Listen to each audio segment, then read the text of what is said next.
ఇంకెన్నాళ్ళు రెంటింట్లో ఉంటాం? సొంత ఇంటి కలను నెరవేర్చుకుందాం. Suman TV biggest property expo October 18th, 19th HSCC Novotel Hyderabad. ఇప్పుడే ఫ్రీ ఎంట్రీ కోసం కాల్ చేయండి.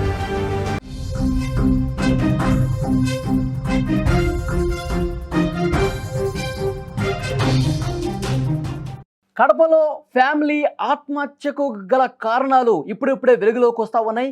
ఈ బ్రేకింగ్ న్యూస్ చూసే ముందు బిగ్ అప్డేట్ మీకోసం. హైదరాబాద్ మొత్తంలో ఉన్న బెస్ట్ ప్రాపర్టీస్ అన్నింటినీ ఒకే వేదిక మీదకి తీసుకొస్తుంది సుమన్ టీవీ. అక్టోబర్ 18, 19వ తేదీన హెచ్ఎస్సిసి నోవోటెల్లో జరిగే సుమన్ టీవీ ప్రాపర్టీ ఎక్స్పోలో best flats, villas, open plots, Deepavali offers and డిస్కౌంట్స్తో అన్ని కూడా అందుబాటులో ఉన్నాయి. మీరు విజిట్ చేసి ప్రతి గంటకి ఒక గోల్డ్ కాయిన్ గెలుచుకునే ఛాన్స్ కూడా ఉంది. ఫ్యామిలీతో విచ్చేయండి, మీ డ్రీమ్ ప్రాపర్టీని సొంతం చేసుకోండి. ఇప్పుడు అసలు బ్రేకింగ్ న్యూస్లోకి వెళ్దాం. కడప ఫ్యామిలీ ఆత్మహత్య ఘటనలో కొన్ని షాకింగ్ నిజాలు ఇప్పుడు వెలుగులోకి వస్తున్నాయి. 4 మరణాలకు కుటుంబంలో జరిగినటువంటి గొడవలే కారణంగా సమాచారం వస్తోంది.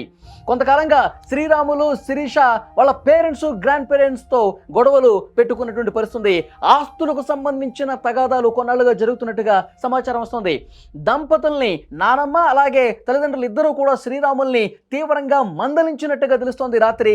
దీంతో మనస్తాపం చెంది ఇంటి నుంచి శ్రీరాములు కుటుంబం బయటకు వెళ్ళిపోయింది. వెళ్ళిపోవటమే రైల్వే ట్రాక్ దగ్గరికి వెళ్ళింది. గూడ్స్ ట్రైన్ కింద పడి భార్య కుమారుడితో కలిసి శ్రీరాములు ఆత్మహత్య చేసుకున్నాడు. ఇంటి దగ్గర నానమ్మ ఈ విషయం తెలిసిన వెంటనే ఆమె కూడా గుండెపోటుతో చనిపోయినటువంటి విషాదకర పరిస్థితి. మొత్తం 4 మరణంతో అక్కడ తీవ్రమైనటువంటి విషాద ఛాయలు అలుముకున్నాయి. ఒక్కసారిగా షాక్ అయిపోయారు అక్కడ కాలనీ వాసులందరూ కూడా. ఈ వార్త విని దిగ్భ్రాంతికి గురైనటువంటి పరిస్థితి కనిపిస్తోంది. మొత్తం పోలీసులు కేసు నమోదు చేసుకుని దర్యాప్తు చేస్తున్నారు. రాత్రి అసలు ఏం జరిగింది, ఎలాంటి గొడవలు జరిగినాయి, వీటన్నిటికి సంబంధించి కూపీలాగుతున్నటువంటి పరిస్థితి ఉంది. ఇదే న్యూస్కు సంబంధించి మరింత సమాచారం తెలుసుకునే ప్రయత్నం చేద్దాం. మా ప్రతినిధి సుదర్శన్ ఫోన్ లైన్లో సిద్ధంగా ఉన్నారు. సుదర్శన్, అక్కడ చాలా విషాదభరితమైనటువంటి వాతావరణం కనిపిస్తుంది. ఇంటి దగ్గర విజువల్స్లో మనం చూస్తున్నాం. రాత్రి జరిగిన గొడవ కారణంగానే ఈ ఆత్మహత్య నిర్ణయం తీసుకుని నేరుగా రాత్రి 11 గంటల సమయంలో ఆత్మహత్య చేసుకున్నారు రైలు కింద పడి. అంటే ఆ రాత్రి ఏం జరిగిందన్న విషయానికి సంబంధించి ఫుల్ డీటెయిల్స్ ఇవ్వండి. నిన్న రాత్రే కాదు, గత కొంతకాలంగా కూడా ఫ్యామిలీలో గొడవలు జరుగుతున్నాయి. ఆ గొడవలన్నీ కూడా ఆర్థిక పరమైనటువంటి విషయాలకు సంబంధించినటువంటి గొడవలే.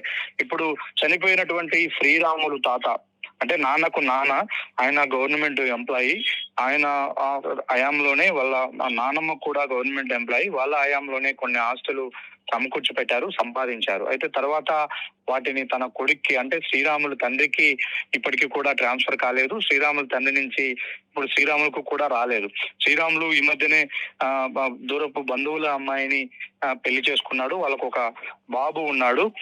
ఇతను బతుకు తెరువు కోసం ఎలాగైనా కుటుంబాన్ని పోషించుకోవాలన్న ఉద్దేశంతో ఒక మెడికల్ షాప్ లో మెడికల్ రిప్ గా పనిచేసేవాడు. అయితే ఆ డబ్బులు సరిపోవట్లేదు, కొంత డబ్బులు సాయం చేస్తే నేనే ఓన్ గా మెడికల్ షాప్ పెట్టుకుంటాను అంటూ కూడా ఒక ప్రతిపాదనను నానమ్మ తాత దగ్గర అలాగే తల్లిదండ్రుల దగ్గర పెట్టాడు. అయితే వాళ్ళు దానికి అంగీకరించట్లేదు. పెళ్లి విషయంలో నువ్వు మా మాట వినలేదు, నువ్వు ఇప్పటికీ కూడా ఏ విధమైన ప్రయోజకుడివి కాలేదు, కాబట్టి నీకు మా నుంచి వస్తే ఆస్తిపాస్తులు ఏవి కూడా నీకు చందవు, మేము ఇవ్వము అంటూ కూడా ఆయన తెగేసి చెప్పాడు. తండ్రి చెప్పాడు, తాత చెప్పాడు. అంటే తండ్రి దగ్గర కూడా ఇప్పటికేమీ ఆస్తులు లేవు. తాత దగ్గర నుంచి ఇప్పటికీ ఆయనకి ఏం వారసత్వంగా ట్రాన్స్ఫర్ కాలేదు. మొత్తం ఆస్తులన్నీ కూడా వాళ్ళ తాత పేరుతోనే ఉన్నాయి. అంటే ఇంకా ఎందుకు ఆస్తుల బదలాయింపు ఎందుకు జరగలేదు? అసలు తండ్రికే రాలేదు, ఇప్పుడు మనవడు వరకు వచ్చింది. మనవడు కూడా పెళ్లి చేసుకున్నాడు, ఒక బాబు కూడా ఉన్నటువంటి పరిస్థితి ఉంది. ఎందుకు జరగలేదు ఇంకా? వాళ్ళందరూ కూడా కలిసే ఉంటున్నారు, కుటుంబ బాగోగులు చూసుకుంటూ ఉన్నారు. ఆస్తి అడిగే ప్రయత్నంలో నేను చనిపోయిన తర్వాత మీకే వస్తుందిగా, ఎలాగూ ఎందుకు ఇప్పుడే పంచాల్సిన అవసరం ఏముందన్న కోణంలోనే ఆయన చెప్పుకుంటూ వచ్చాడు. తన దగ్గరే అన్ని కూడా హోల్డ్ చేసి పెట్టుకున్నాడు. ఇంకొకటి ఏంటంటే తన కొడుకు శ్రీరాములు గాని ప్రయోజకుడు కాలేదు, వీళ్ళు ఓన్ గా సంపాదించుకునే పరిస్థితి లేదు అన్న ఒక అసంతృప్తి ఆయనలో ఉంది. వాళ్ళపైన ఎప్పుడు కూడా ఆ కోణంలోనే చూస్తూ వచ్చాడు. అంటే ఆస్తులు పంచితే మళ్ళీ వీళ్ళు ఆస్తులు అమ్మేసుకుంటారు, వీళ్ళకి సరిగా చేత కాదనా? బహుశా అది కూడా ఉండవచ్చు. అందులో భాగంగానే శ్రీరాములు తండ్రికి వాళ్ళ తండ్రి ఒక షాప్ ఏర్పాటు చేశాడు. ఇక్కడే బట్టల షాపు ఒకటి ఉంది. దాన్ని వాళ్ళు నడుపుకుంటూ ఉండేవాళ్ళు. ఇతను ఓన్ గా షాప్ పెట్టుకోవాలని ప్రతిపాదన పెట్టినప్పుడు డబ్బులు ఇవ్వలేదు. నిన్న రాత్రి 10-10:30 సమయంలో పెద్ద గొడవ అయింది. నీకు ఇచ్చేదే లేదని తెగేసి చెప్పడంతో నాకు అయిన వాళ్ళే నా చుట్టాలు నా తల్లిదండ్రులే కన్న వాళ్ళే నాకు సాయం చేయకపోతే ఇంకెవరు చేస్తారు, మనం బతకడం వేస్ట్, వెళ్ళి చనిపోదాం పా అని అతను చెప్తూనే ఇంట్లో ఆ వ్యాఖ్యలు చేస్తూనే కొడుకుని తీసుకుని భార్యతో పాటు కలిసి వెళ్లారు. వెళ్తానే నేరుగా రైల్వే స్టేషన్ సమీపంలో రైల్వే ట్రాక్ కి వెళ్లారు. ట్రైన్ ఎదురుగా వస్తుండడంతో ఆ ఎదురుగా వస్తున్నటువంటి రైలుకు ఎదురుగా వీళ్ళు ట్రాక్ పైన నిలబడిపోవడంతో ఒక్కసారిగా ఆ ట్రైన్ వేగంగా వీళ్ళను గుద్దేయడంతో మృతదేహాలన్నీ కూడా చల్లాచెదురుగా పడిపోయినటువంటి పరిస్థితి. ఈ సంఘటన తెల్లవారుజాము సమయానికి తెలిసింది. వెళ్ళిపోయాడు ఇంట్లో నుంచి, ఎటు వెళ్ళాడు ఏందనే ఎంక్వైరీలో భాగంగా వాళ్ళకు తెలిసింది. అంటే వాళ్ళ నాన్నమ్మ కొద్దిగా బీపీ పేషెంట్, కొన్ని హెల్త్ ఇష్యూస్ కూడా ఉన్నాయి. ఒకసారిగా ఈ వార్త తెలియడంతో ఆమె దిగ్భ్రాంతికి గురైంది. దాంతో ఆమె గుండెపోటుతో ఆమె కూడా ప్రాణం విడిచిన పరిస్థితి. అంటే మనవడి విషయంలో, మనవడిని ప్రయోజకుని చేసే విషయంలో ఆమెకు ఎప్పుడు కూడా కొంత సాఫ్ట్ కార్నర్ ఉండేది.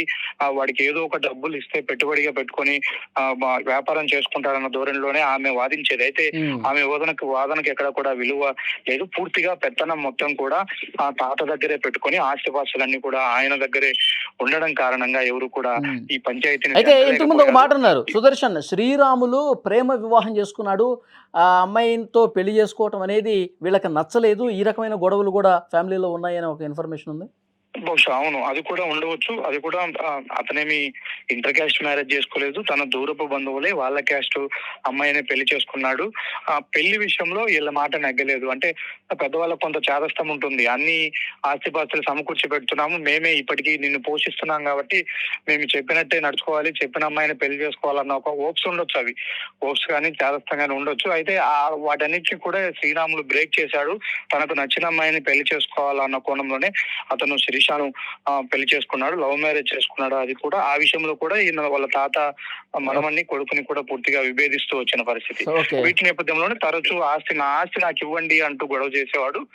వాళ్ళు ఈ కారణంగా జరుగుతున్న గొడవల నేపథ్యంలో చివరికి అతను నిన్న తీసుకున్నటువంటి క్షణికావేశంలో తీసుకున్నటువంటి ఒక నిర్ణయమే అని చెప్పవచ్చు. ఇది తీరా ఫ్యామిలీ మొత్తాన్ని కూడా తీసుకెళ్లి రైల్వే ట్రాక్ పైన నిల్చోబెట్టాడు. కొద్ది క్షణాల్లోనే ఎదురుగా వచ్చినటువంటి రైలు గుద్దడం కారణంగా వీళ్ళు అక్కడికక్కడ చాలా బాధాకరమైనటువంటి విషయం. అయితే పోలీసులు ఏమన్నారు? పోలీసులు ఎంక్వైరీ చేస్తున్నారు. ఇప్పటికే రైల్వే పోలీసులు దీనిపైన ఎన్ని గంటలకు వచ్చారు, ఎలా జరిగింది దానిపైన ఎంక్వైరీ చేస్తున్నారు. స్థానిక పోలీసులు కూడా విచారణ చేస్తున్నారు. ఇప్పటికీ ఆ 3 మృతదేహాలు కూడా పోస్ట్ మార్టం నిమిత్తం అక్కడే కడపలో ఉన్నటువంటి రిమ్స్ మార్చిరీలో ఉన్నాయి. ఇప్పుడు వాళ్ళ నానమ్మ దాన సంస్కారాలు ఇంటి దగ్గర జరుగుతున్నాయి. వాళ్ళ పోస్ట్ మార్టం ప్రక్రియ అయిపోయిన తర్వాత బహుశా వాళ్ళ దాన సంస్కారాలు రేపు ఉండే అవకాశం ఉంది. ఓకే సుదర్శన్, మరింత ఇన్ఫర్మేషన్ కోసం మళ్ళీ ఒకసారి కాంటాక్ట్ అవుతాం. అది కడపలో ఒక దారుణమైనటువంటి ఘటన. అంటే ఆస్తులకు సంబంధించినటువంటి కారణంగానే తెలుస్తోంది. ఆస్తులు పంచివ్వలేదు. తను ఒక మెడికల్ షాపులో ఉంటాడు, మెడికల్ షాపులో పనిచేస్తాడు. నాకు ఏమైనా ఆస్తి భాగం నాకు రావాల్సింది ఇస్తే నేను ఓన్గా మెడికల్ షాప్ పెట్టుకుంటాను కదా అని చెప్పి కొన్ని రోజులుగా అడుగుతా ఉన్నాడు. చాలా రోజులుగా గొడవలు జరుగుతూ ఉన్నాయి. కానీ రాత్రి ఈ గొడవలు చాలా పెరిగి పెద్దపోయేసరికి మనస్తాపంతో ఫ్యామిలీతో సహా వెళ్ళి రైల్వే ట్రాక్ దగ్గర వెళ్ళి ఒక గూడ్స్ రైలు వస్తున్నప్పుడు ఫ్యామిలీతో సహా, ఎంత బాధాకరమైన విషయం అంటే 1.5 సంవత్సరాలు కూడా లేనటువంటి బాబుతో సహా ఫ్యామిలీ మొత్తం సూసైడ్ చేసుకున్నటువంటి పరిస్థితి. ఈ వార్త విని ఉదయాన్నే ఈ వార్త తెలిసేసరికి ఇంట్లో ఉన్నటువంటి నానమ్మ కూడా గుండెపోటుతో చనిపోయినటువంటి విషాదకర పరిస్థితి. ప్రస్తుతం అక్కడైతే తీవ్రమైనటువంటి విషాద ఛాయలు అలుముకున్న సిచ్యువేషన్ అయితే కనిపిస్తుంది. పోలీసులు కేసు దర్యాప్తు జరుగుతోంది. ఇంకా కీలకమైనటువంటి విషయాలు కొన్ని బయటకు వచ్చే ఛాన్స్ కూడా ఉంది. పోలీసులు అయితే ప్రస్తుతం ఆ మృతదేహాలన్నింటినీ కూడా పోస్ట్ మార్టం నిమిత్తం కడప రిమ్స్కి మృతదేహాల్ని తరలించినటువంటి పరిస్థితి. అయితే తాత మాట్లాడుతూ ఉన్నాడు, రోజు చిన్నపాటి గొడవలు జరుగుతూ ఉంటాయి, కానీ ఇంత దారుణంగా వాళ్ళు మనసు మీదకు తీసుకొని చనిపోతారని చెప్పి మేము అనుకోలేదంటూ ఇప్పుడు ఆ తాత మాట్లాడుతూ ఉన్నాడు. కానీ పేరెంట్స్ కూడా పిల్లల విషయంలో కొంత నిర్లక్ష్యం చేశారు కాబట్టే ఈరోజు ఇలాంటి ఘటన జరిగిందని అక్కడ స్థానికులు కూడా చెప్తున్నారు.